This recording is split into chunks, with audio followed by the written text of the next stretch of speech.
All right, today we're jumping into a really powerful and ancient parable. It's a story about a city, the choices it made, and a voice it just refused to hear. And trust me, this isn't some dusty old history lesson. It's a timeless look at society, at truth, and yeah, at our own conscience. And boom, right there, that's the heart of it. This one sentence is the core warning we're going to unpack. It suggests that the biggest threat to any society isn't some invader from the outside, but a kind of decay that happens from within. So, how does a city even get to a point like that? Well, every story has a beginning, right? And for this city, it was a really promising one. It was built with more than just bricks and mortar. It was founded with the exact tools needed for a just and prosperous society to really thrive. Let's take a look at what they were given. So the city was given these three incredible gifts. First up, you've got the book, which stands for knowledge, wisdom, that moral compass that's meant to awaken the human spirit. Then there's the balance. This symbolizes justice, fairness, all the principles that keep a society steady and on the level. And finally, the iron, representing the strength and the resolve you need to actually protect those values. They had everything, literally everything they needed to succeed. But this is where the first cracks start to show. The foundation began to erode, not because of some outside attack, but from the inside.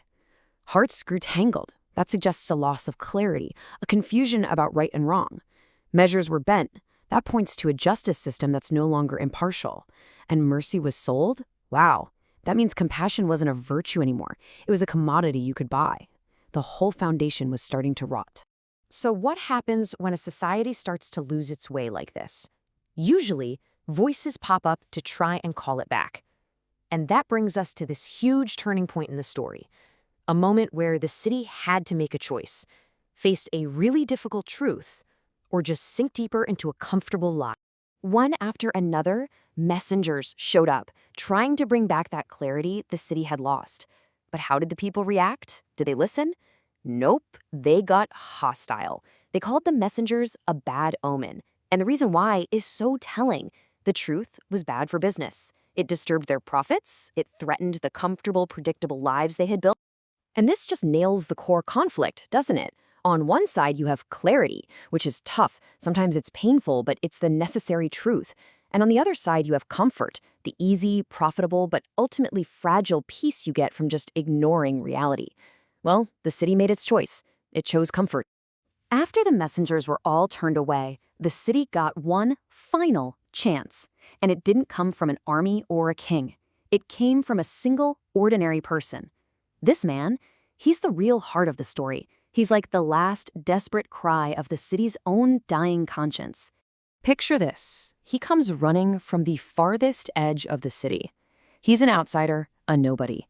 He's not some politician with power or a rich merchant with money to offer. His only credential? A heart awake. His strength was purely moral. That's it.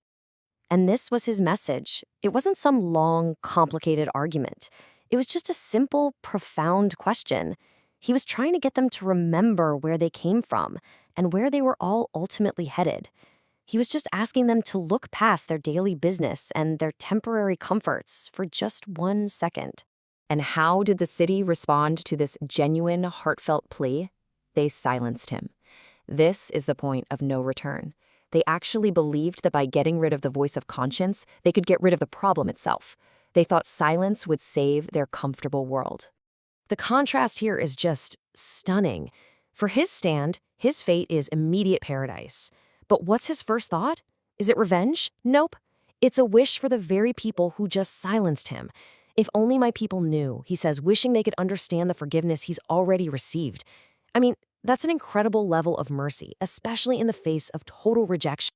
So, the last voice of truth is gone. What happens now? What happens to a city that has successfully cut itself off from its own conscience? Well, the result isn't the peace and quiet they were hoping for. It's a swift and totally inevitable collapse. You know, without a conscience to bother them anymore, the people just doubled down. They basically engineered their own ignorance. They started buying stories to forget truth, just consuming endless entertainment that propped up their illusions. They filled their streets, their lives, with so much noise and distraction that there was literally no space left for a quiet thought or a moment of reflection. And then the end came. And look at how it arrives. It wasn't a long war they could prepare for. It wasn't an invasion they could see on the horizon. It was sudden. It was absolute. It was just one cry, a single catastrophic event. And the consequence is as final as it gets. Extinguished. Like a candle flame snuffed out in a second. All their business, all their comforts, all their noise, just gone. The silence they forced on the voice of conscience was replaced by a permanent, deafening silence of their own. This brings us full circle, right back to where we started. The fall of this city wasn't just a physical thing. It was the end result of a spiritual sickness. So what's the ultimate lesson here? Let's unpack this parable's timeless warning about the very soul of a society. The root cause of the city's fall is what the story calls a collapsed soul. Think of it as a state where all our core virtues get flipped upside down. Mercy is gone, replaced by coldness. Reason isn't used to find truth anymore, it's just used to justify what you already want.